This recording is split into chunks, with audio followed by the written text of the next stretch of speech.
Hello, everybody. This is Doc Sander from the locker room with former NFL head coach, NFL three-time coach of the year, Mike Smith. And Coach, we have a little bit different episode today. We have a third party with us, one of the fine young coaches in the country in any sport.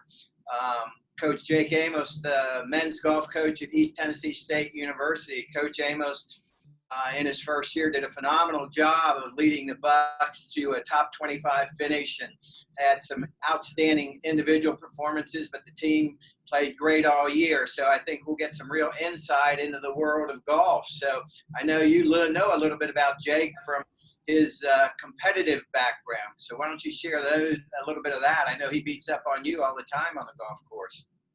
Well, I'm excited about visiting with Jake today. And of course, Jake is played on a national championship team at Augusta State and was an outstanding amateur player and had a professional career as well. And I know this year has been a little bit disappointing because of the coronavirus pandemic that we're going through. Obviously this was a top 25 team and had an opportunity to make a lot of noise in the NCAA this year. And we're just glad you're with us today, Jake, and having an opportunity to talk a little bit about some of your coaching and coaching philosophies. Yeah, thank you for thinking of me to coming on. I get to talk to you guys a lot, but I'm excited to listen to what you guys have got to say too. Yeah, Jake, and let's talk a little bit about your playing career there and how you ended up at Augusta State. And that was quite a group of individual golfers that came together. So tell us a little bit about your time and playing at Augusta State. Yeah, well, now, everyone's a lot more informed of programs and stuff like that. But, when I was a junior golfer, I didn't know anything. I knew a few guys who went over there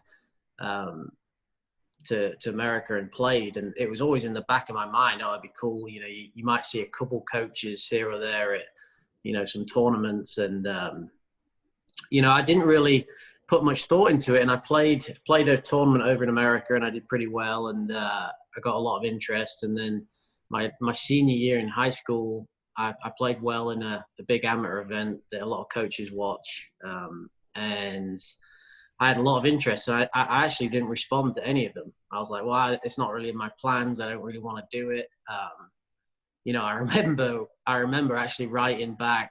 The Virginia coach, who I'm actually friends with now, emailed me and was bragging on how good their academics were and stuff. And I was like, yeah, I just responded. I don't really care about that, and and now I'm coaching. But, so I ended up playing golf with a guy called Oliver Wilson just for fun. He played on Ryder Cup, and he was kind of local to me. And he talked to me about Augusta State, and I remember I got an email from them, and it sounded good to me. So he said, look, you can.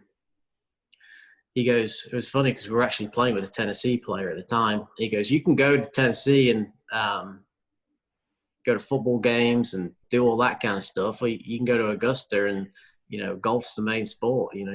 It's a golf town. And I was like, yeah, that's what all I care about is golf. So I went over there. I literally emailed the coach, said, hey, you still got a spot? And he said, yeah, come on.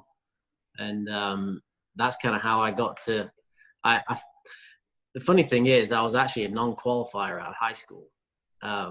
So I had to go play Division II for a year at a place called Lander, and then transfer into Augusta because they couldn't get me into the NCAA clearinghouse, couldn't clear me. So amazing how things work. That's where I met my wife, and we stayed together while I was at Augusta, and now we've got 2 kids. But yeah, I flew in. I had no idea where I was going, never visited, nothing. I knew absolutely nothing about college.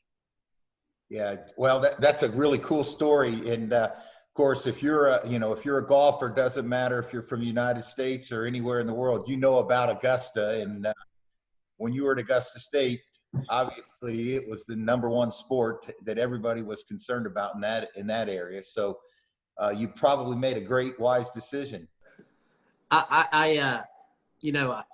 looking back now in hindsight, yeah, I mean, we were an amazing team, and I had an unbelievable experience. I mean, I talk to my teammates still, you know, daily. So I met some lifelong friends, but we were just, I could not have got luckier, honestly. It was a great environment to be in at the time. It was just what I needed. It was what a lot of my teammates needed, and we were pretty competitive. Yeah. Well, you know, we talk about football teams and say that they're salty. It sounds like, and we've had conversations, sounds like that golf team that you were on there at Augusta State was a salty group as well. Yeah, I mean, you know, we were good.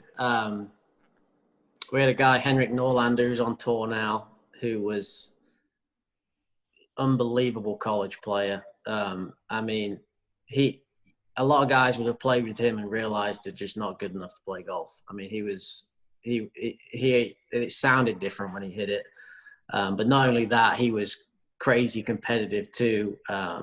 You know, a lot of like crap talking and all that kind of stuff. And, you know, then you had a few Americans on the team who, honestly, if they could have gone somewhere else, they would have gone somewhere else. They really had a chip on their shoulder. We had Taylor Floyd, who massive Georgia fan, would have literally walked there. He ended up being a huge part of our team and a great player. So we were really good. And then we added Patrick Reed into that, and he just bumped everybody down a little bit and made it a little bit more competitive, because obviously he was a really good player. So all of a sudden your five man, who was me at the time, becomes your six man. And then, you know, that guy's fighting to get his spot back, and it just kind of pushed everybody to get better. So I've learned a lot. A lot of my coaching falls back onto my experience there, honestly. So Jake, let me ask you a question. You know, golf is such an individual sport, and you know, from hearing that little story about, you know, your teammates at Augusta, I'm sure your coach had some real interesting conversations with you guys because of, you know, how competitive you were. But you know, having a sport that's an individual team like you, or an individual sport like you have, and then trying to get those guys to come together and be a team and understand, and you know, the thoughts of a team. And sometimes, you know, when you have a team, people have to kind of submit their own personal well-being for the good of the team. How do you do that now? Of course, all your guys, you know, you have an incredible team right now. You had 3 guys qualify for the U.S. Amateur this past week. How do you do that? How do you build a team from guys who, even from talking to your background, you know, you weren't even really that aware when you got there? Yeah, so golf's funny because, you know, the only way you help the team out is with your individual score. Until it comes down to match play, the finals of the NCAAs, it's all stroke play. So it's all just you. So, you know, the main thing that you have to really understand about golf is you're not hanging around your teammates while you're playing. It's not like another sport where, you know, football or soccer, where you're on the pitch with them while you're playing. You are on your own. So you don't have to like each other. You just have to be on the same page, really, and have the same goals and same, you know, priorities. And that's really the main thing in building a team. Like, you know, because you two both know extremely well, I'm very competitive. I don't care what I'm doing. You know, if Mike suited me up in pads, I'm going to think I'm the best football player of all time, and I'm going to go out and hit somebody. You know, I don't care what it is. I'm trying to win, and that's me. So I'm at the top of that, and that's what I tell the guys in the recruiting process, or if I'm coming in with new guys. This is what I want. This is what I expect. This is what I want to do. And when you're dealing with individuals, high achievers are high achievers and low achievers are low achievers, and, you know, they don't mix very well. So for me, it's to evaluate my guys that I've got, see where they are mentally. You know, are they on the same page as me? If they're not, I have obviously discussions until they get on the same page as me. And, you know, I as a coach, I'm going to gravitate to the people who want the same as me, work as hard as me, you know, all that kind of stuff. So that kind of really is how you filter out the team, you know, because like I said, personality wise, it doesn't really matter if you don't get on, don't have the same views, whatever. There's lots of players like that who, you know, guys just deal with them because they are really, really good. Doesn't have to be friends with them and eat dinner with them and stuff, but they know that they are on the same page and they want to win, and they're going to do everything they can to win for the team. So that's really where it's different in bringing people together anyway, because you bring people together on a golf team by your expectations of what you want as a team personally, rather than, you know, having chemistry with a guy or whatever. So, you know, I don't really care if I actually like it when our guys get at each other a little bit, because it shows you that they're trying. You know, if someone shoots 78 and my senior on my team puts his arm around him and says, okay, you know, I'm not really going to be cool with that. I'd rather go up to him and say, this is not what we're about, do better, and just walk off. And if he can't handle that, then maybe he shouldn't be on this team. So that's kind of my, how I bring them together. It doesn't really matter where they're from. You know, I think it's really good for Americans and internationals to both play with each other. I think it's not a good thing that if internationals play with just internationals. I think it's great to bring different cultures and perspectives and practice and drills and all sorts. There's so many good things. I learned so much from my American teammates. I learned college football rules. I learned what fried chicken was. I learned lots of stuff I had no idea about, you know, basketball, and I learned to love them. And they also learned to love how we did things, you know, and we learned a lot of each other. And I think that's really important too, is just to broaden people's minds, you know. And Jack Ray on my team now, he's arguably my best player. You know, he went out of his comfort zone and played in the British Am last year. And I don't know if he would have done that if I wasn't here. I mean, I'm a British coach and I was encouraging him to do it. I'm like, it's a great experience. You know, I think those kind of experiences are important for a team, and all that kind of mixture of stuff is great to build the team together. But yeah, just be on the same page. That's the main thing in golf. Well, and Jake, you've mentioned your international players and you recruit worldwide, and you know, have some of the top young amateur players in the world on your team. And even though you're not working like other sports, football, basketball, baseball, where you come together, there's got to be a lot of challenges though for you as a coach dealing with the different international players, from their backgrounds, from how they're taught. I think you mentioned some of the teaching theories are a little bit different. And how do you bring those all together and get your guys to understand there's different ways to do things? I think that's very interesting dynamic that you as a coach have to deal with, is dealing with all these different international players. You know, if you're a football coach in the SEC, you know, you're dealing with most of the players are, from the Southeast, and have grown up playing and competing against each other, where these are guys that are coming in that are top people in their sport, but haven't had the interaction. You know, these guys are coming in and you don't know anything about them. And so how do you take those different dynamics that you're dealing with and pull them all together? That is a very good question, because I've, you can't box everybody into the same practice regime and same, how they prepare. Everybody's so individual that, other sports, they work as a team to get ready. And for us, our best way to get ready as a team is for everyone to work individually to get ready. Some guys, like to practice a lot, hit balls. Other guys like to play before they go out and play and compete. So, different backgrounds of that. I was, as a player, I was a mixture. I like to play a little bit, had my own routine that I used to do. Like you said, everyone has their own thing. Like when I came to college, I'd worked with my national team on how I wanted to prepare for an event. You know, if my coach, Josh Gregory, had said, you need to do this, it would have completely thrown me out of the loop. He gave me a lot of freedom. He also gave a lot of other people freedom. And I think the better players you have, the more freedom you can give them in preparation. I'm actually a little bit different. I don't ever have practices. I don't have structured practice at all. We never had it at Augusta. We had a lot of guys that were really good, and our coach trusted us to be ready. And I'm definitely the same way. I don't have structured practice. I don't really believe in structured workouts either for golf. Everyone's body's different. It's about preparing yourself.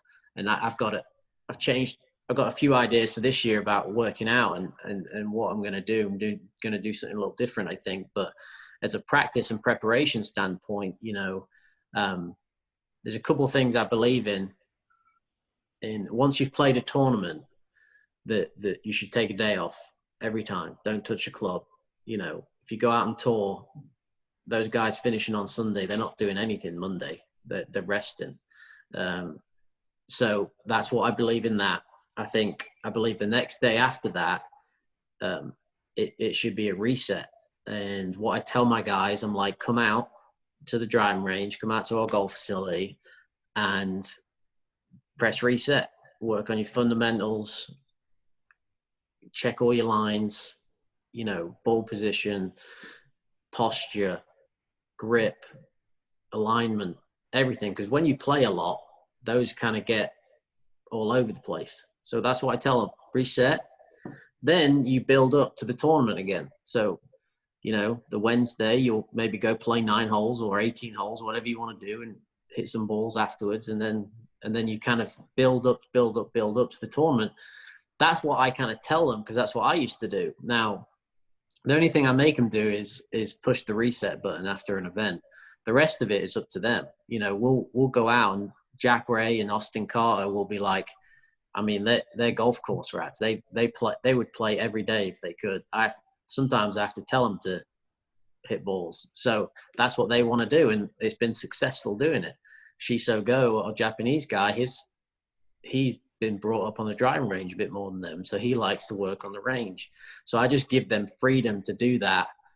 Now, if something's not working and they're not playing well or performing, we might sit back and talk to them about, like, hey, you know, maybe you should switch this up. Maybe you should, because, you know, just golfers are superstitious. Maybe try to do this a little bit and, you know, figure it out that way. But everyone's individual. Everyone has their own coaches. I'm more of a manager style than a coach. I know about golf swing. I know what good golf looks like and the tendencies that you need to have to play well. And it's my job to communicate that to my guys, to say, hey, this is what I'm seeing as a coach. Because sometimes players, players don't really perceive what their weaknesses are or what their strengths are. Sean Foley had a quote one time. He works with Justin Rose, and Justin Rose was complaining to him about his wedges at the end of the year, how poor he was. And he looked up the stats, and he was the number 1 in the world with his wedges. And that's just somebody's perception of what they think is bad is not necessarily their weakness, you know. So that happens 10 times more in college.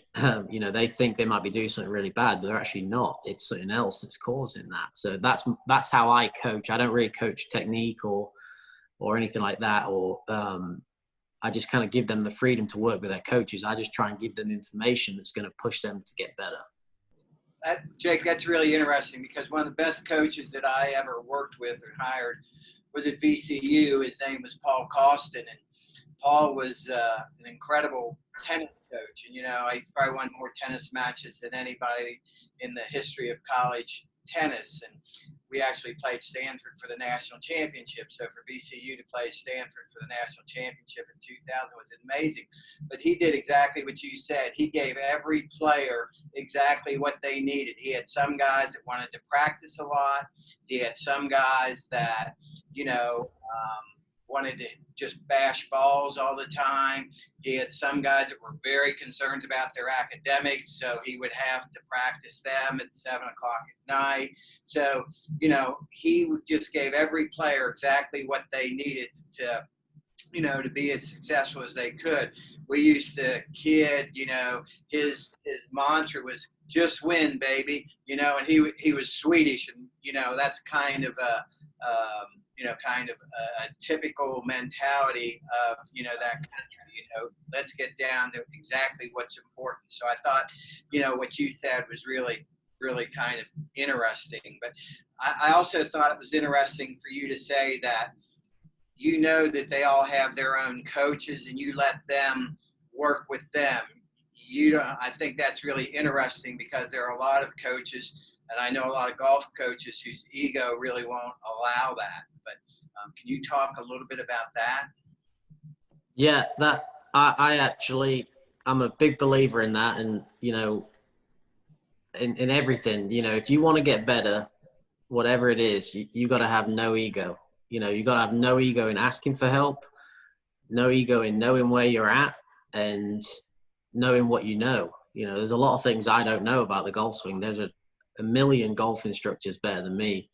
So I'm not going to act like I know better than them. They've been working with a lot of them. They've been working with them since they were really little. So you kind of just have to respect that. I have a lot of good relationships with those people and try and communicate because I see them under pressure. I see them what they're like when they're at home and what's different when they're under pressure. But yeah, definitely ego is a huge thing. I mean, everyone has an ego. I have an ego. My players have an ego. You kind of have to if you're a competitive person. But when it comes to in terms of getting better, you should have zero ego, and you should also have zero ego in the way you play golf and the way you understand your game, where your game is at. Because really competitive people like Tiger Woods or whatever, if he's playing terrible, if he's hitting it terrible with his driver, he wants to win. He's just going to put that thing away and hit 2 irons. He don't care what it looks like. And that's what I said to you the other day on the golf course. You tried to hit this chip shot and I'm like, Doc, just put it. I would put it probably. Don't do what you think other people think you should do. Just do what you need to do to win, basically. Hey, Jake, I want to switch gears a little bit here and ask you a coaching question. My experience has been in team sports, and you have to make decisions on game day or during the practice week about how you're going to play certain guys and in what situations you're going to play them. And in golf, it's a little bit different. Hey, if you shoot 74, you shoot 74. It's not a good, it's not a pretty 74 or a ugly 74. And, it's set. So when you're putting your roster together, as a football coach, you take a whole lot of things in consideration about how many plays this guy's going to play, when you want him in the game, in the competition. You have qualifying, I assume, each week. Yeah. Or is it a year-long qualifying? Is your decision on who's going to play in the game or in the match that week based on just the score in that week? For example, if your number one guy goes out and shoots 78 2 days before the tournament, are you going to keep him out of the match that week because he shot 78 and there were 5 or 6 guys that shot a better score that week? How do you put your roster together, and how do you explain that to the players so that they have a good understanding of what they're having to do to get on the field, so to speak? Yeah, it's one of the biggest things recruits ask. Obviously, playing time's everything to recruit. And so I'm used to answering this. Everybody's different too. Like there's a lot of people, there's some schools that will literally say you qualify 1 through 5. We play 5 guys. You'll qualify 1 through 5 every single week. The coach will have no pick. Well, in my opinion, they could hire somebody for $10 an hour to do that. You know, that's easy. I think the big thing is finding what you believe is your best lineup. Now, one thing that's golf is unique is we're a whole year sport, so we play just as our spring is technically our championship season, but our whole season is all year. So one thing I learned from Coach Malloy, who's at Ole Miss now, is you know, you can take some risks in the fall. You can find out who your best guys are. You can basically wean them out. Who can compete when they're actually on the road, because playing at home and playing on the road are completely different. And then by the time you hit the spring, most coaches will have their lineup, you know, in the middle of March, and they'll just ride that out. You know, that's the guys they trust. They've used the whole season to trust them to get to postseason. But for me, for qualifying, is the first thing I do is I tell them, as soon as they've left school, I said, all right, qualifying starts now. You know, if Jack just missed match play, lost in the playoff, you know, if Jack's just played the US Amateur, he's almost made, I'm not going to make him qualify for our first event. He's had a great summer. You know, I tell him summer golf and your individual compete, I'm watching that really intently. You know, because if you've had a great summer and you're playing and you're actually going out and playing golf tournaments and competing and representing yourself in ETSU and doing well, I'm going to take that into account. So that if they show up, you know, Shiso Go shows up first week of school and he's just won the Japanese Amateur, I mean, like, look, guys, he's just won the Japanese Amateur. He's going to the first event. Okay. Jack's just made match play at USAM. He's going to the first event. There's 2 spots right there. And it makes the other guys uncomfortable. So how I set it up is a little bit like Ricky Bobby. If you ain't first, you're last.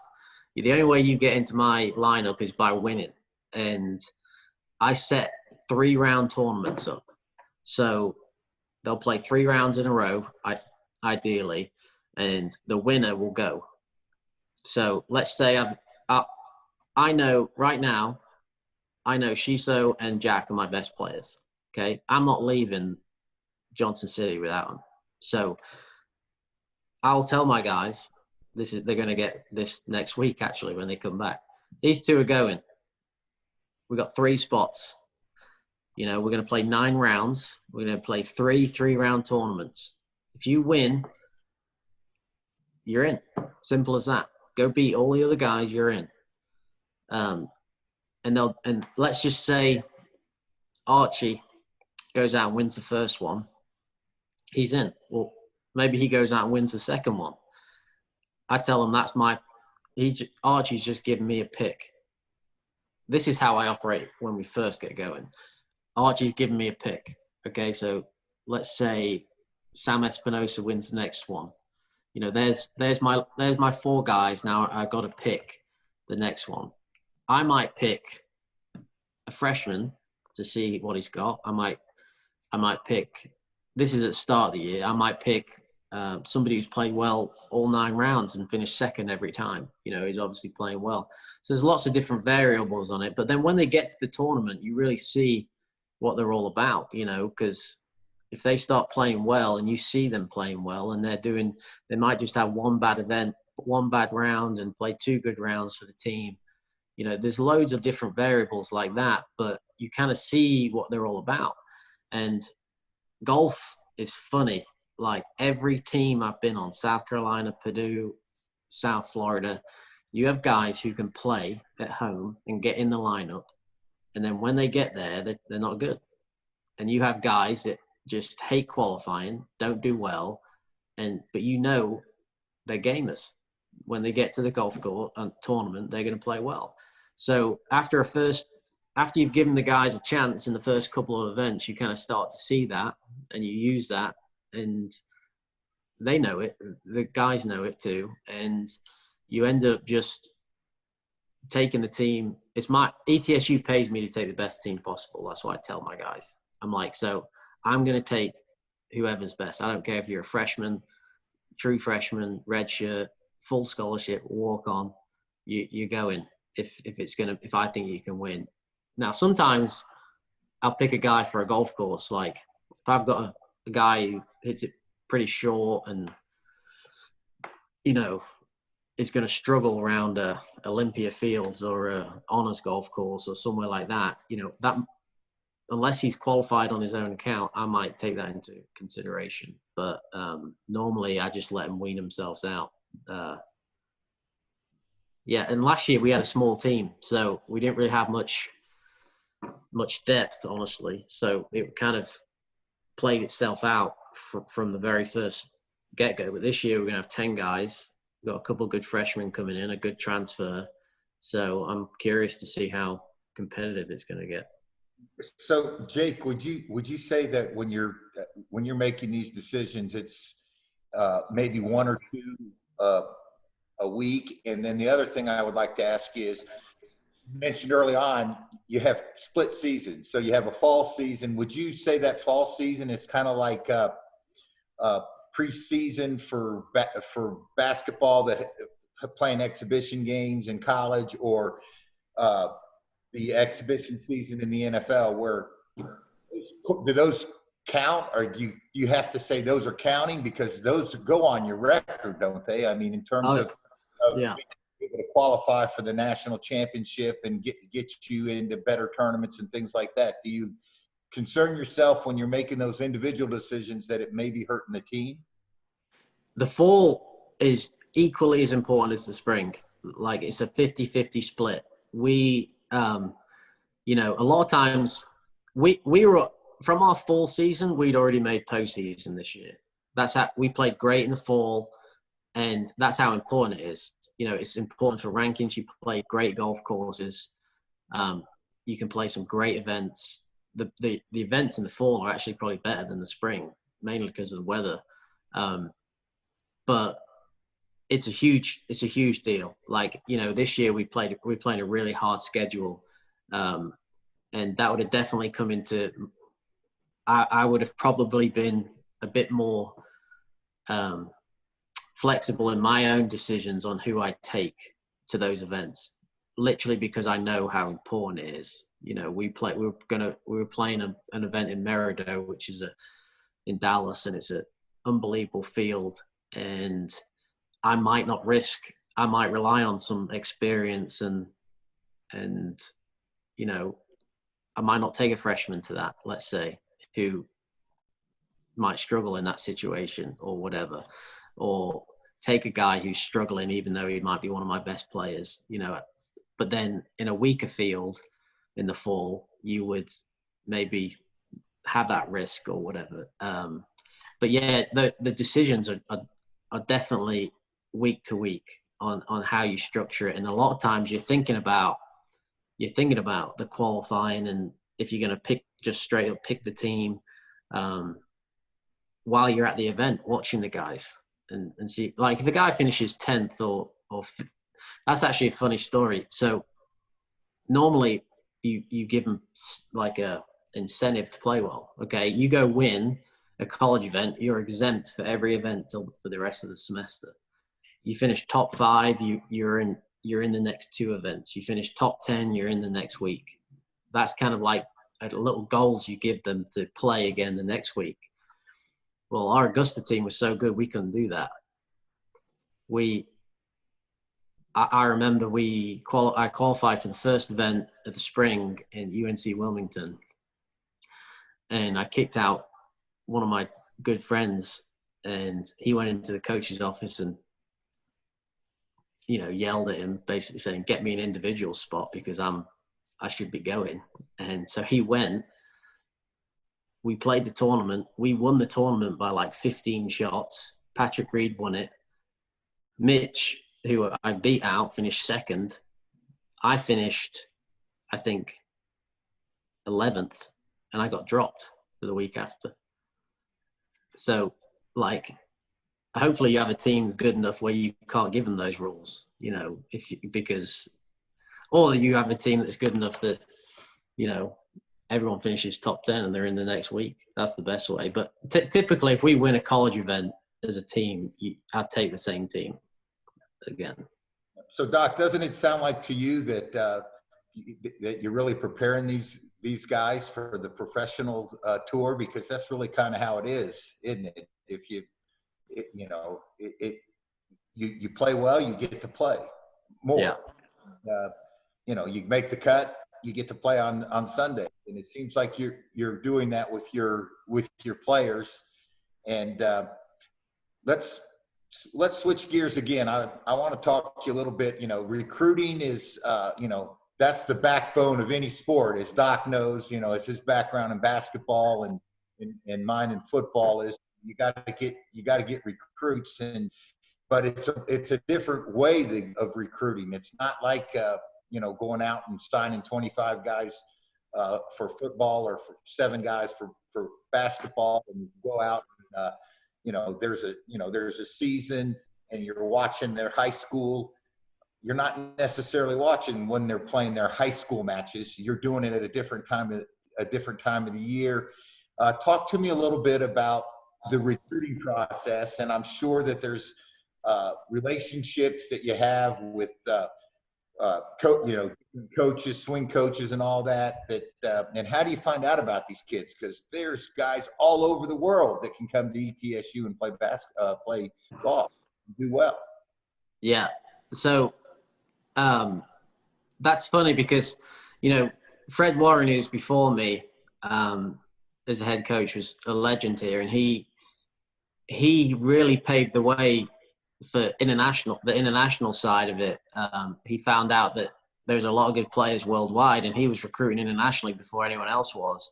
I actually remember seeing him and him watching me in Italy one time. But mainly it's being seen.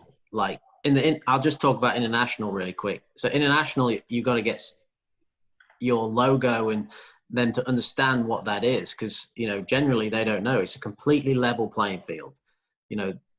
An American, they know the difference between University of Georgia and Augusta. They know the difference. Well, an international doesn't. They just want to play, dollar signs, how much scholarship they're getting, and what the facility's like. So and what schedule do you play? That is a completely level playing field. Obviously, I have a lot of contacts back home and across Europe, and I trust those. If somebody says, "Hey, who I know is a good player, keep your eye out on this guy.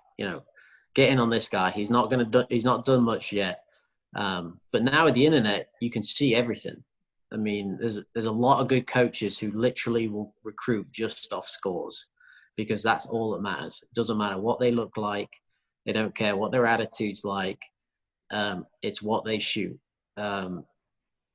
And I'm a little bit like that. Like whatever they shoot, that's what you live and die on. It's your statistics in golf. It's your stroke average and what you're doing. So that's kind of how I recruit a little bit. But then you also recruit probably about, I bring in about 2 guys a year. So 2 to 3 guys a year. So I'm probably recruiting 20 guys for those 2 or 3 spots.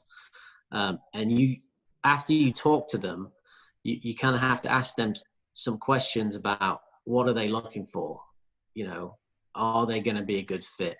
Because, some people won't be a good fit with me and won't be a good fit with ETSU or whatever. And, vice versa.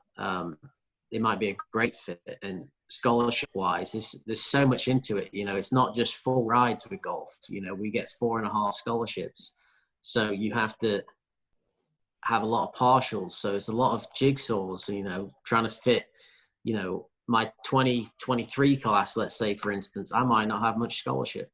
So I've got to find the right kid who's going to make us better for the right amount of scholarship.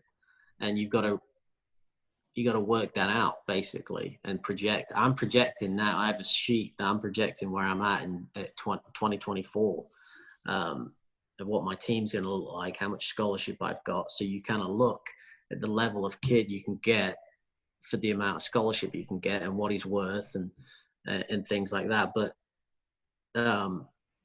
recruiting wise, it's all, I think personally, it's all relationships. You can watch and then watching them and trusting your eye, because you can trust in your senses, basically. Some guys, you can hear it, it sounds different when they hit it, or the stroke, they're hitting great putts, or I mean, even down to the way they walk, honestly. Some guys, I remember watching a kid when I was at South Carolina, and he's there now. He looked like a tour player. He was 15 years old, walking down the fairway, just strutting. He wasn't necessarily playing great, but he had something about him where you just trusted your eye and saw that. And like, you could see how he was acting. You could see the decisions he was making. His game wasn't there yet, but mentally it was. So you hope he just develops and gets better. And he played the US Amateur this year. He's a really good player.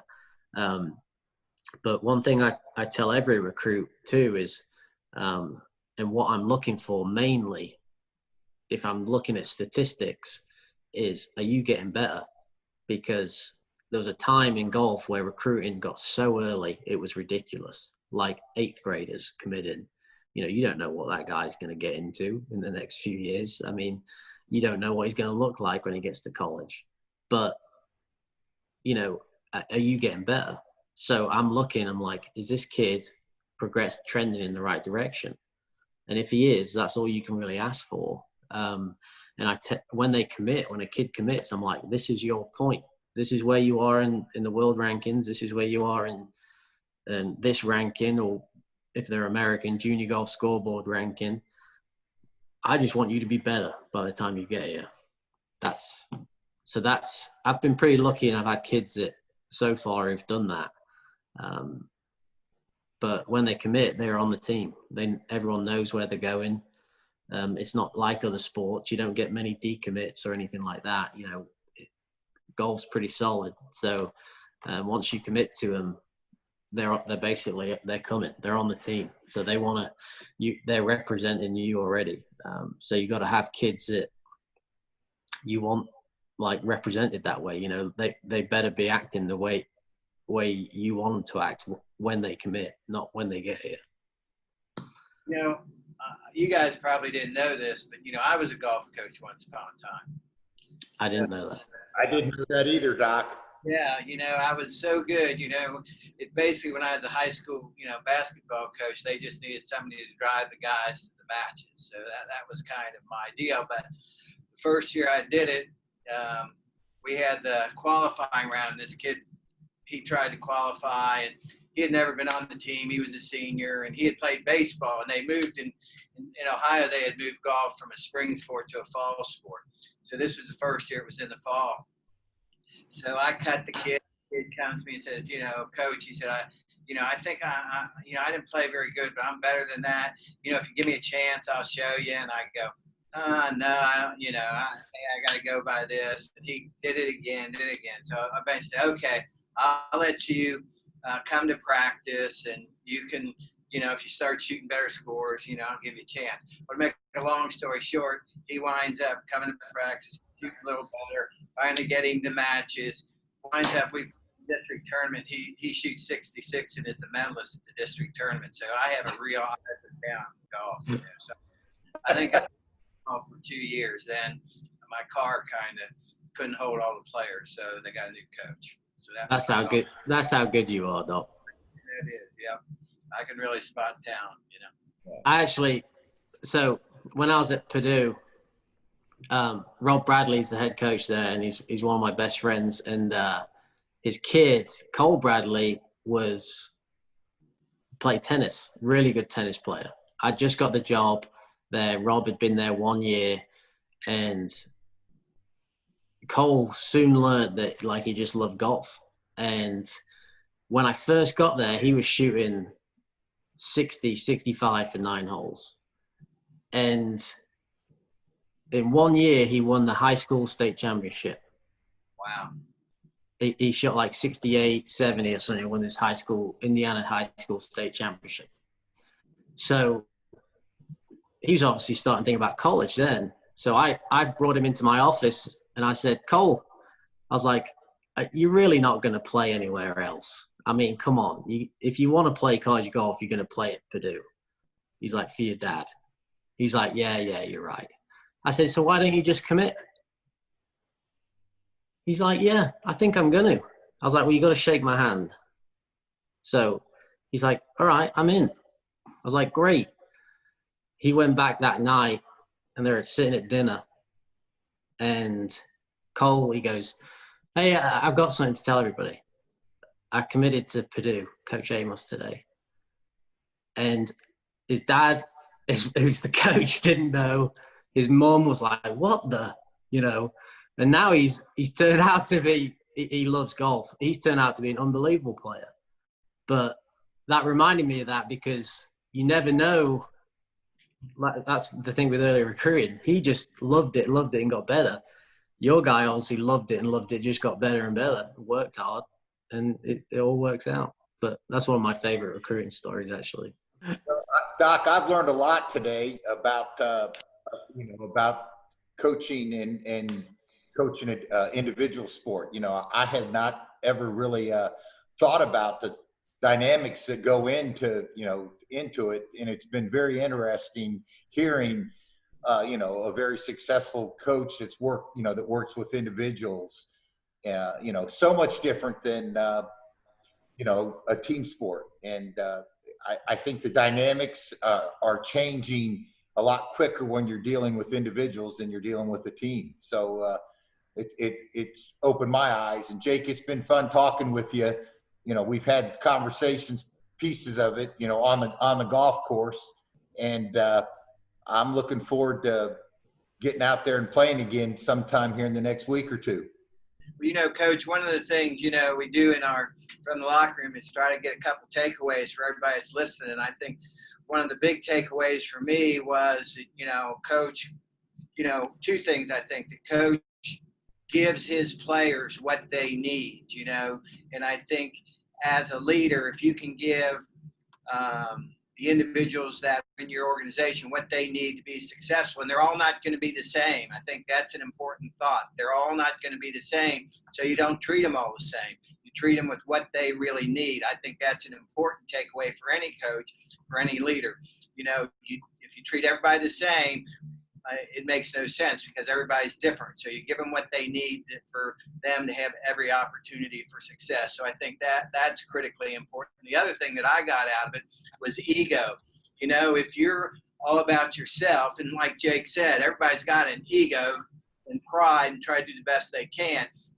But if your ego gets in the way of doing your job, of doing the best that you can as a leader, then you're going to fail or you're not going to be nearly as successful. And so it's not like, I think that was a great point Jake made. If it was all about him, he would, and I know there are some coaches out there like that don't want their players to talk to their swing coach or to the people outside the coach. And I think for this sport, it's really important that, that the coach and any leader doesn't have that ego where they're making decisions what's best for them. They're making decisions on what's best for their individual players or their individual folks in the organization.